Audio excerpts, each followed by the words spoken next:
Hey, I'm Randy Vance. I'm on Lake Lanier today on Sailfish's brand new 226 DC. That's a dual console, one of my favorite configurations of a boat because it crosses over so well from a freshwater runabout to a saltwater fishing boat. I want to walk you through this boat right now, but first let me discuss just a little bit about performance. It has a Suzuki 200 horsepower outboard motor on it, which is extremely powerful and fuel efficient.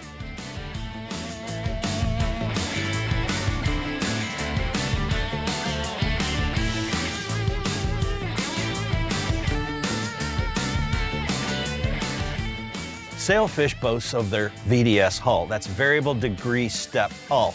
Basically what it involves is 3 different planing surfaces.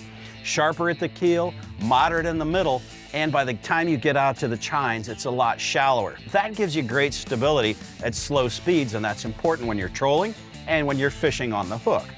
Now our boat is equipped with Bennett trim tabs. It's a good idea to use just a very small amount of trim tab and positive trim to get the boat right up on top on that VDS hull. Another advantage you'll feel immediately is how crisply it corners. The first thing you'll notice and love about a dual console is the full wraparound windshield. In our case, it protects the port side console, which has a head compartment with a portable toilet inside, and it protects the helm. I like this helm setup. You've got a 3-spoke stainless steel wheel, and I love what they used to call the suicide knob right there. It tilts so that you can get the optimum position for your driving style. It's also easy to adjust the seat fore and aft with the lever right underneath the bolster where it's easy to reach. That does have a flip-up bolster, and the armrests make this seat extremely comfortable. Leg room is optimal and adjustable.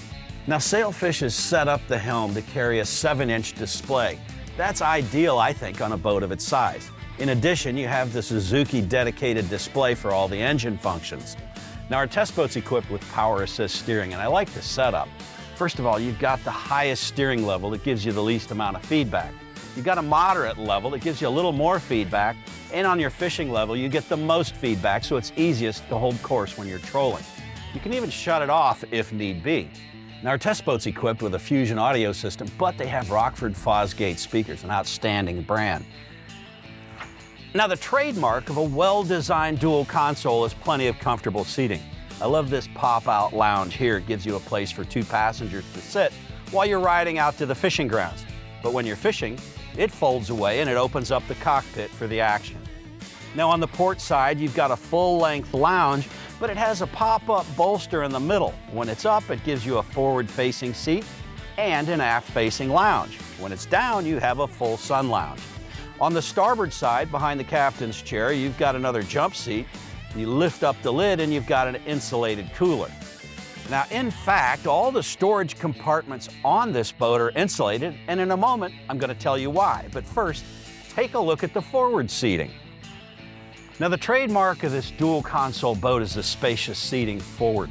What it does is it gives you the best of both worlds of a bow rider and a saltwater fishing boat.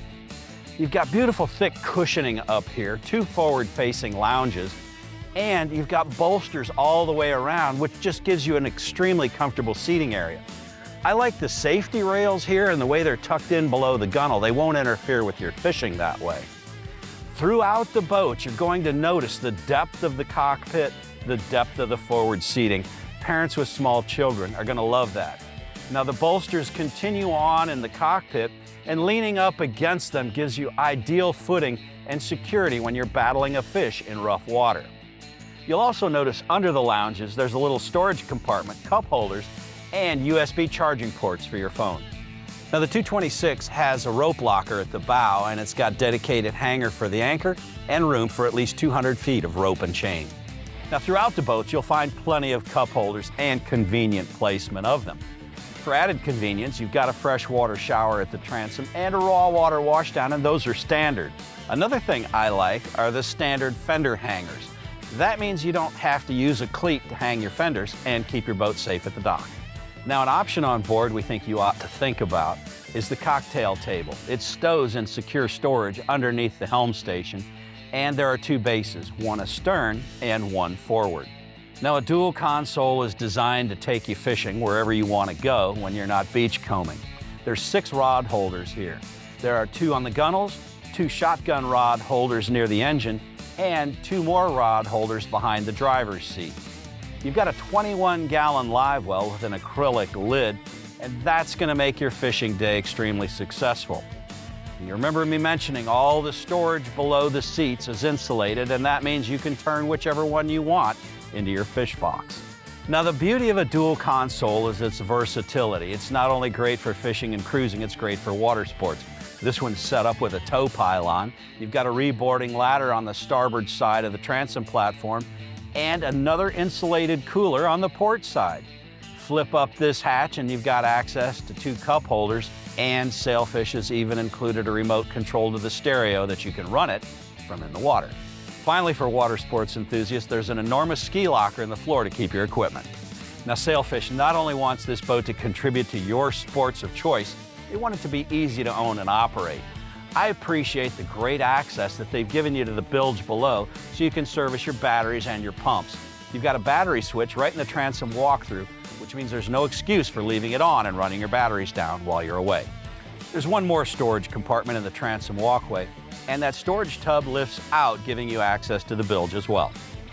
Now, the entire deck of the 226 drains overboard, and you'll notice that it's going to be a really easy deck to clean up with that nice non-skid surface.